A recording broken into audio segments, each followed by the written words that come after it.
Mes chers compatriotes, il y a 18 ans, presque jour pour jour, par la grâce du Très-Haut, et suite à un malheureux concours de circonstances, j'accédais à la magistrature suprême dans un contexte marqué par des défis aussi nombreux que graves, et par l'incertitude quant à la survie de notre pays en tant que nation et en tant qu'État.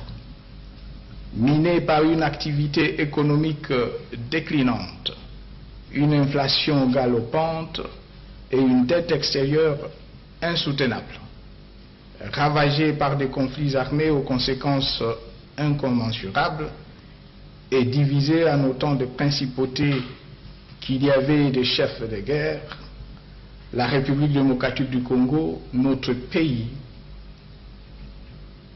était en effet au bord du gouffre.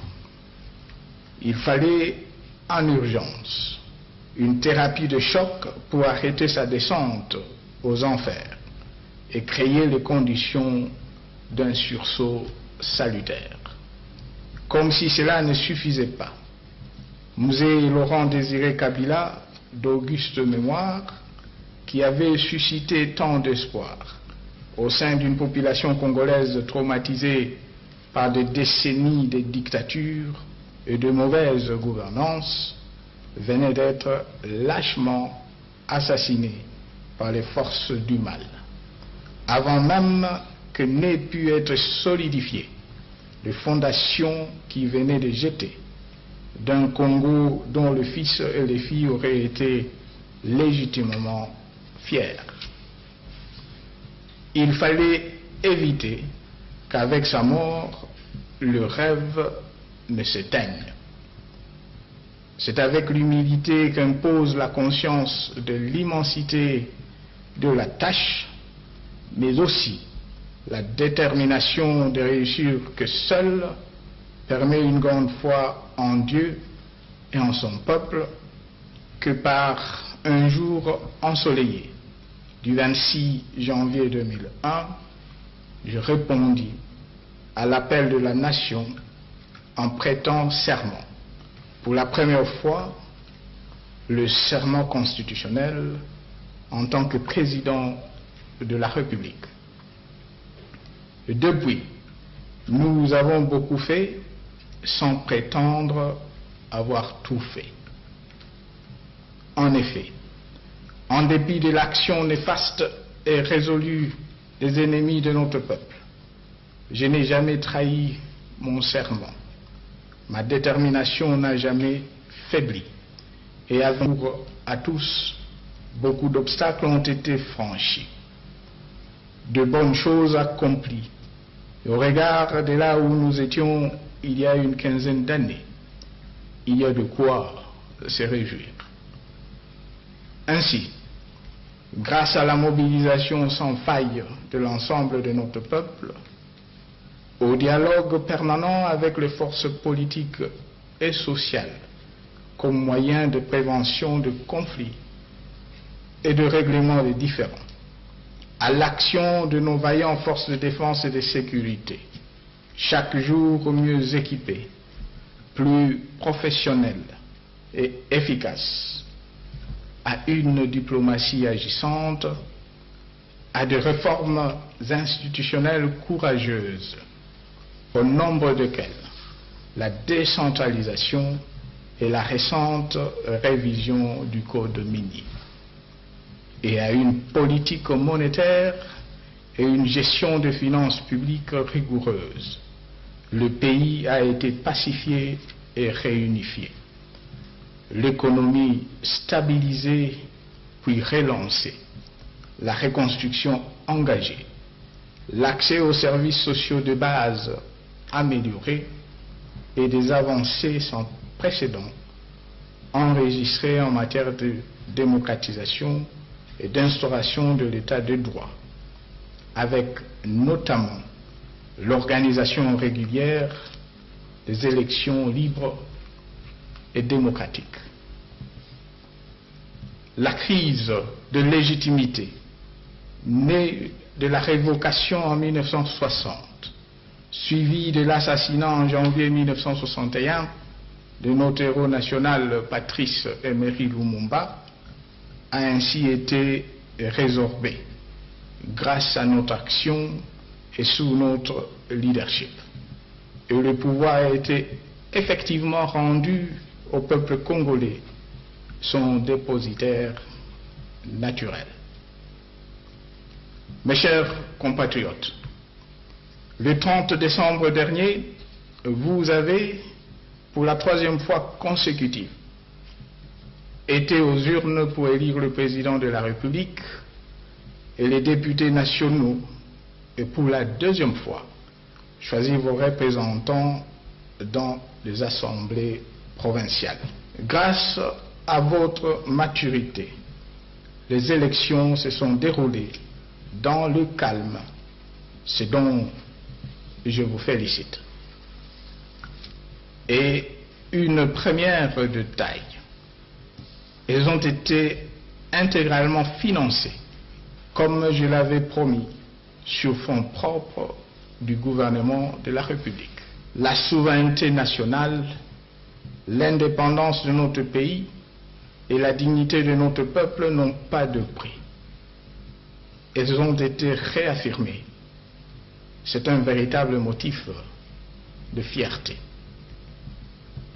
Elles doivent continuer à être défendues et sauvegardées, autant que doit l'être notre riche diversité culturelle. Ce principe et le respect constituent le fondement de notre nation et le ferment de notre vivre ensemble. Autant nos pères fondateurs et mes prédécesseurs me les ont légués, autant je les lègue à mon successeur. Il en va de la survie de notre pays et de la vitalité de notre peuple. Bien plus, et chose inédite dans l'histoire de notre pays, qui en fait un pionnier en la matière dans la sous-région de l'Afrique centrale. Les scrutins du 30 décembre ont, comme je m'y étais engagé, ouvert la voie à un transfert pacifique et civilisé de pouvoir entre un chef d'État élu sortant et un chef d'État élu entrant. Rêve devenu réalité. Un pari de plus gagné. Il en est en outre symptomatique de la cristallisation croissante de la culture démocratique dans notre pays, que l'heureux élu, bénéficiaire de cette alternance historique au sommet de l'État, est issu de l'opposition. C'est le lieu pour moi de réitérer en votre nom comme en mon nom propre nos félicitations ainsi que nos vœux de plein succès au président élu, M. Félix Antoine Tshisekedi Tshilombo. Qu'il soit assuré de pouvoir compter sur moi chaque fois qu'il le souhaitera et que l'intérêt du pays l'exigera. Je l'ai dit avec d'autant plus de force que, dans le choix fait par le souverain primaire de ne pas faire coïncider la majorité présidentielle et la majorité parlementaire, je lis non pas un appel à la cohabitation, mais une exhortation pressante de leaders politiques à regarder dans la même direction, à coaliser leurs efforts et à travailler ensemble pour la satisfaction des besoins de la population et le bien de la nation. Mes chers compatriotes, mon mandat se termine au moment où s'enracine la vision d'un grand Congo, à jamais libre et démocratique, qui m'a toujours animé. C'est grâce à cette vision, aux valeurs sûres et aux principes de redevabilité et de sanction par le peuple qui la sous-tendent, et à l'impulsion de forces progressistes coalisée que nous pourrons légitimement espérer la poursuite du développement de notre pays et de nos provinces. J'en appelle donc à une grande coalition de toutes les forces progressistes. Coalition contre les forces prédatrices qui se sont liguées et qui tenteront toujours de se liguer pour s'accaparer de nos ressources naturelles sans contrepartie pour nos enfants et petits-enfants. Coalition pour défendre, y compris au prix du sacrifice suprême, l'indépendance, la souveraineté et l'intégrité territoriale de notre pays. Le droit légitime de notre peuple à l'autodétermination, ainsi que nos valeurs et notre dignité. Coalition pour une prospérité partagée et une cohésion nationale chaque jour renforcée, notre diversité étant un atout majeur. Coalition enfin pour parfaire les chantiers en cours et pour en ouvrir d'autres, plus ambitieux encore dans les domaines des infrastructures, du développement agricole, de transformation locale de nos ressources naturelles, de renforcement de notre leadership sur le continent, autant que sur le marché mondial des minéraux stratégiques. Bref, une coalition pour un Congo fort et prospère, havre de paix, facteur de stabilité régionale et locomotive du développement de l'Afrique.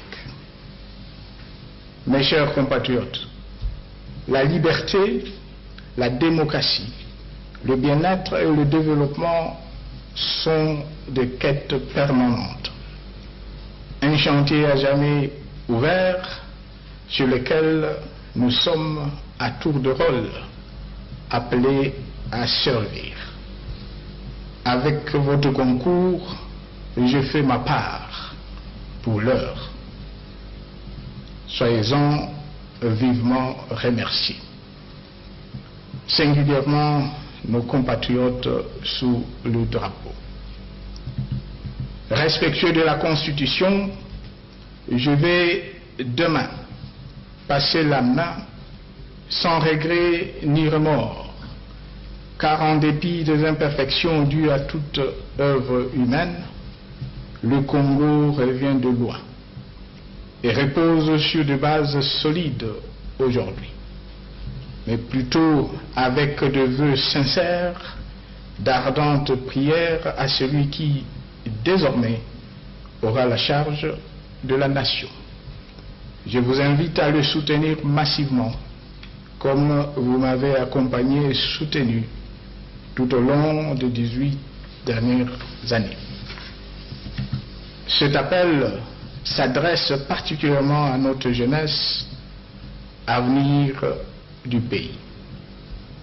Face aux difficultés de la vie, à l'angoisse et aux doutes que souvent celle-ci suscite, qu'elle se souvienne que rien n'est impossible à celui ou celle qui croit en Dieu, en son pays et en lui-même, qui ose entreprendre et qui cultive la discipline personnelle et l'effort en groupe. En témoigne le jeune homme assermenté le 26 janvier 2001, aujourd'hui grisonnant. Que Dieu bénisse la République démocratique du Congo. Mes chers compatriotes, je vous remercie.